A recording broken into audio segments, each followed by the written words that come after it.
Baik, peribahasa yang pertama adalah raya cilet dengan up. Wow. Ini secara bahasa, ya, kalau diterjemahkan ke bahasa Indonesia, ini artinya adalah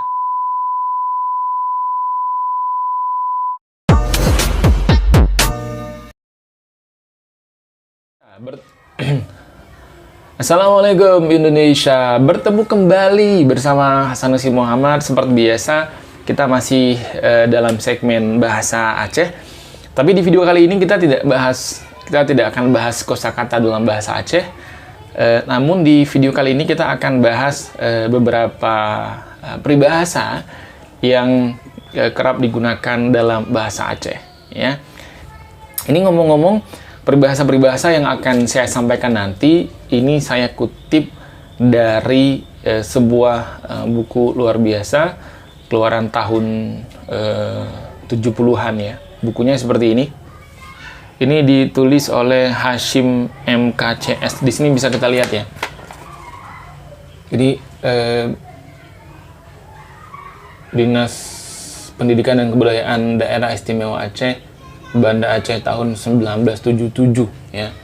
Ini luar biasa.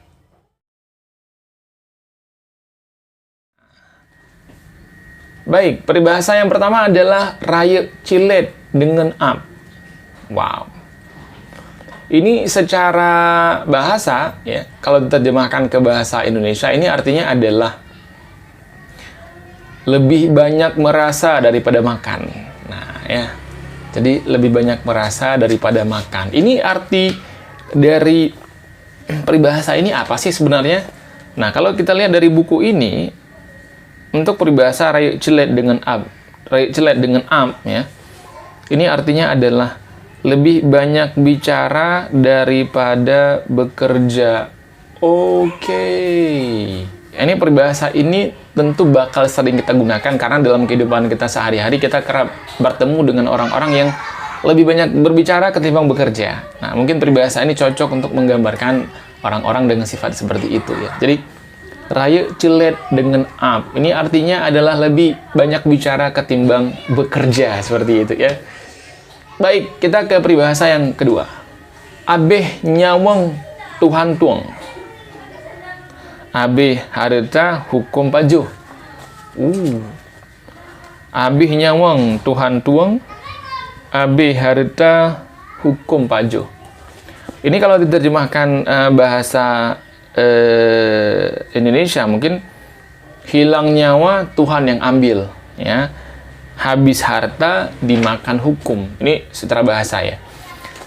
Namun secara terminologi, secara maknanya dari peribahasa ini adalah peribahasa abih nyawang Tuhan tuang, abih harta hukum pajo. Ini artinya adalah nyawa kita ada di tangan Tuhan dan harta dapat hilang apabila melanggar hukum yang berlaku. Dikatakan juga kepada orang yang mendapat malapetaka, harta dan dirinya hilang musnah seluruhnya. Oke. Kayaknya ini bakal jarang kita gunakan ya dalam komunikasi sehari-hari. Tapi kalimat-kalimat bijak seperti ini mungkin cocok untuk jadi nasihat ya bagi orang-orang yang mungkin anak-anak muda, mungkin perlu petuah dari orang tua. Mungkin ini bisa disampaikan ya. Abih nyawang Tuhan tung, habih harta hukum pajuh. Jadi nyawa kita itu hilang karena Allah ambil, harta itu akan habis ya, dimakan oleh hukum. Oke. Kita ke peribahasa yang ketiga. Peng abeh gasih pih kurang. Pulam tatung kamu kahina. Wah, ini kayak pantun nih ya. Peng abeh gasih pih kurang. Pulam tatung kamu kahina. Ini kayak pantun tapi ini berbahasa. Ini arti bahasa Indonesianya adalah uang habis, kasih pun berkurang. Untuk apa dipakai lagi? Kami sudah hina. Ini makna dari peribahasa itu adalah orang menyukai kita selama kita masih mempunyai uang atau kaya. Tetapi kalau kita sudah miskin, kita tidak dihiraukan lagi. Oke, ya. mungkin di bahasa Indonesia mungkin kita punya peribahasa habis manis sepah dibuang ya. Jadi itu juga cocok sih, habis manis sepah dibuang. Jadi ketika udah nggak diperlukan lagi, ya udah kita dicampakkan, ditinggalkan. Nah, maka untuk menggambarkan kondisi itu, peribahasa ini sangat cocok digunakan.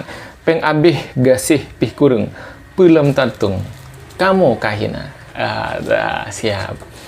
Kita ke peribahasa berikutnya. Pemeno pemudi, buhanlat pade abih. Oke. Pemeno pemudi, buhanlat pade abih. Nah, ini peribahasa ini arti kalau diterjemahkan ke bahasa Indonesia artinya adalah apa begini, apa begitu. Nasi tidak dimakan, padi habis. Nah, ini arti dari peribahasa ini adalah seseorang yang dungu, hartanya habis karena diperdayakan orang. Oh, I see. Oke. Jadi peribahasa ini digunakan untuk menggambarkan sebuah kondisi di mana seseorang yang dungu, di sini digambarkan dungu begitu ya, diperdaya oleh orang lain, dikuras hartanya, dimanfaatin seperti itu.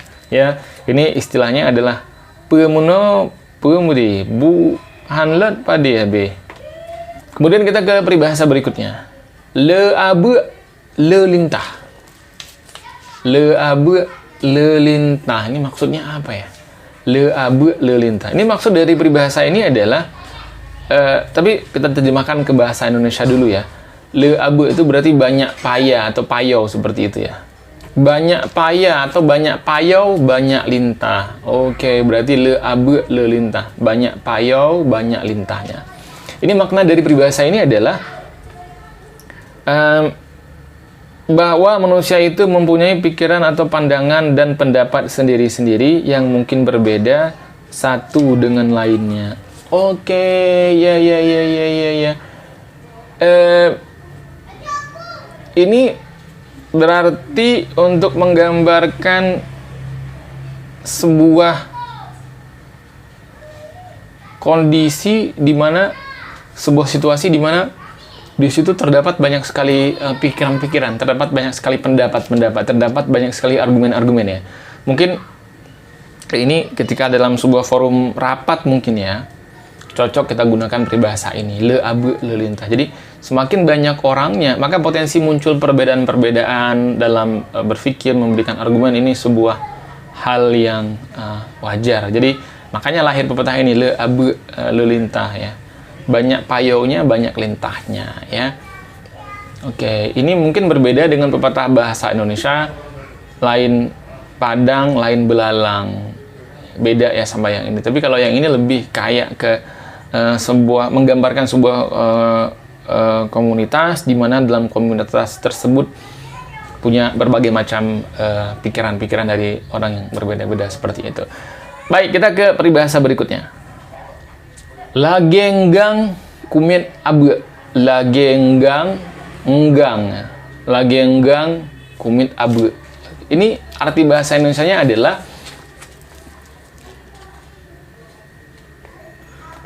seperti bangau menunggu paya atau seperti bangau menunggu payau. Ya. Ini secara istilah atau secara makna peribahasa ini berarti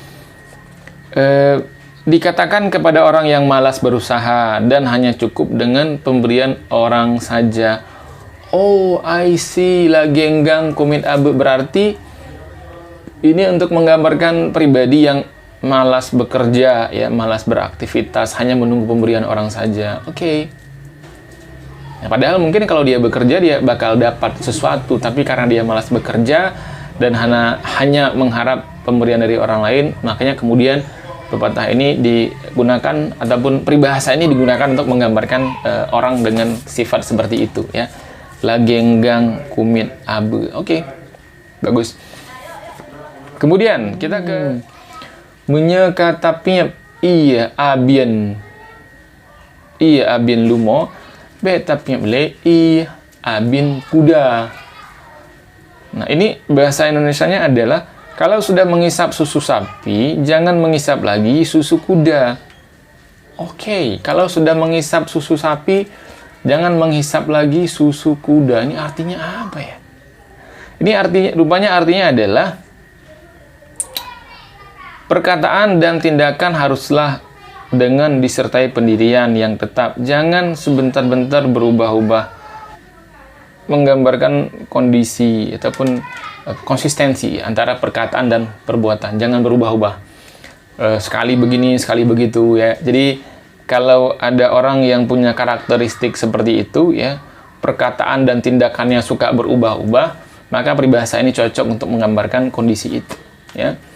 Kita ke kata peribahasa berikutnya. Cilet adang bak muka gom ya. Ini pasti teman-teman di Aceh pasti sering menggunakan atau sering mendengarkan peribahasa ini ya. Cilet adang bak muka gom artinya mencoreng arang di muka orang ya, mencoreng arang di muka orang. Ini artinya adalah memberi malu kepada orang lain. Jangan membuat orang lain malu, jangan membuat malu orang lain. Ini adalah peribahasa yang saya pribadi sering mendengarkannya, sering digunakan untuk menasihati anaknya ya. Biasanya orang tua ketika ingin menasihati anaknya, atau orang yang lebih tua ingin menasihati orang yang lebih muda, kerap menggunakan peribahasa ini. Dan ini bukan peribahasa yang baru sih, sudah sering kita dengar di masyarakat Aceh ya. Bahkan di Indonesia juga ada mencoreng arang di muka orang ya. Ini juga sering digunakan dalam peribahasa di Indonesia umumnya seperti itu. Baik, kita ke peribahasa berikutnya. Munye kamate kagadah adat. Nyang pangkat mantang citraya.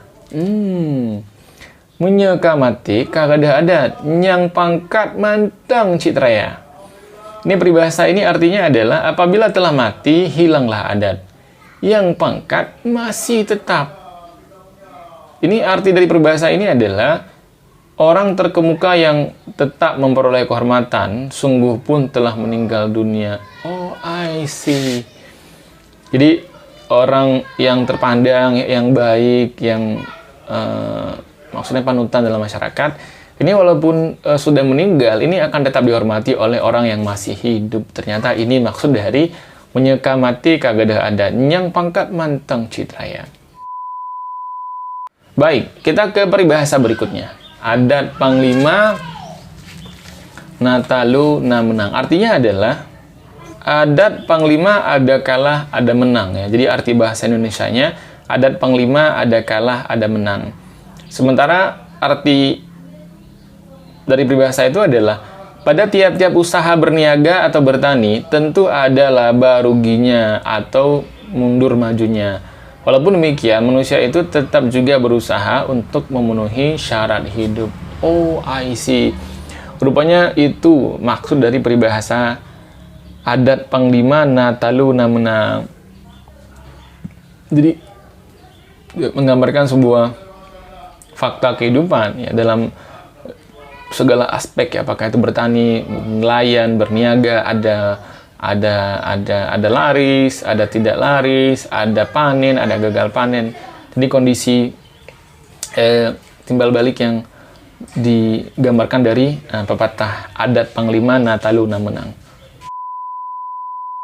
Muka-muka mutameh adin, gok mukawin jih menjaga. Arti dari pepatah tadi adalah muka seperti tiang berlumpur, orang yang kawin, dia yang berjaga.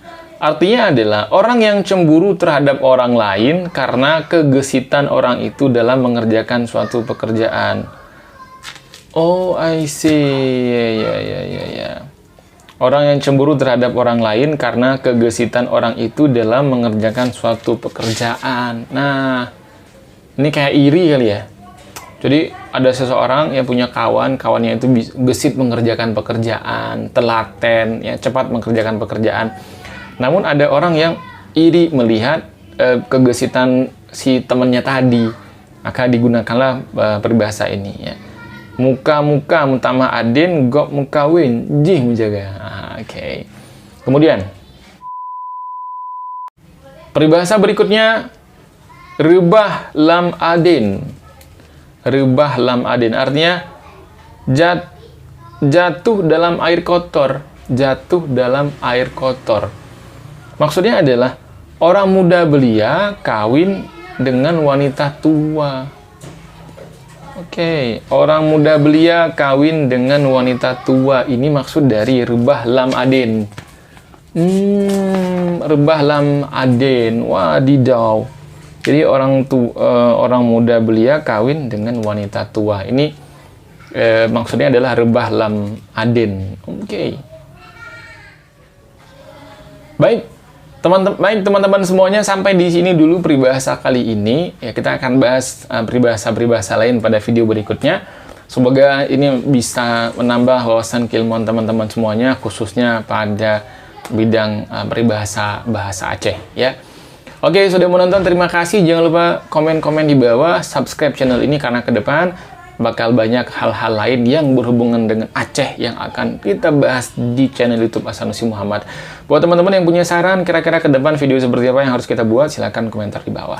Terima kasih sudah menonton. Assalamualaikum Indonesia.